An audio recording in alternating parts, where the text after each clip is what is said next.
Adalet mücadelemizin öncüsü.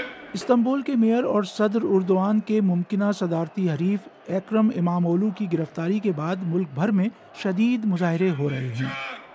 Dayanışma gösterenler. دسیوں ہزار لوگ سڑکوں پر نکل کر احتجاج کر رہے ہیں۔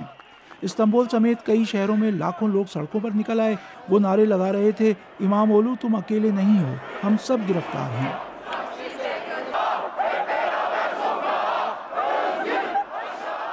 پولیس نے مظاہرین پر مرچوں کے اسپرے کا استعمال کیا اور 100 سے زیادہ افراد کو گرفتار کر لیا گیا۔ اکرم اماموغلو کو مبینہ کرپشن، منی لانڈرنگ اور کردش پارٹی PKK کے ساتھ روابط کے الزام میں حراست میں لیا گیا ہے۔ حکومت کے ناقدین کا کہنا ہے کہ اماموغلو کی گرفتاری صدر اردوان کے سیاسی حریف کو راستے سے ہٹانے کی ایک کوشش ہے۔ دوسری جانب ترک حکومت نے ان الزامات کو مسترد کرتے ہوئے کہا ہے کہ ان کی گرفتاری کے محرکات سیاسی نہیں ہیں، کیونکہ کوئی بھی قانون سے بالاتر نہیں ہے۔ 22 برسوں سے اقتدار میں کبھی وزیر اعظم اور کبھی صدر طیب اردوان کے سامنے اکرم اوغلو کی شکل میں ایک مضبوط امیدوار سامنے آیا ہے۔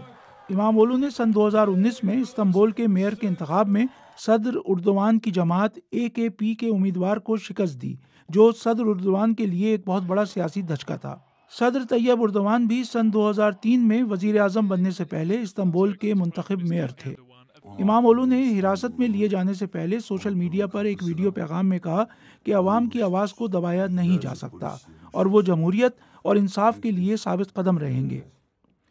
اکرم اماموغلو حزب اختلاف کی جماعت ریپبلکن پیپلز پارٹی کے ممکنہ امیدوار بننے کی پرائمری میں حصہ لے رہے ہیں اور ان کے اگلا صدارتی امیدوار بننے کے زیادہ امکانات بتائے جا رہے ہیں۔ اکرم اماموغلو کی گرفتاری ترک سیاست میں ایک نیا موڑ ثابت ہو سکتی ہے۔ کیا اماموغلو واقعی صدارتی دوڑ سے باہر ہو جائیں گے یا ترکی میں ایک نیا سیاسی طوفان آنے والا ہے؟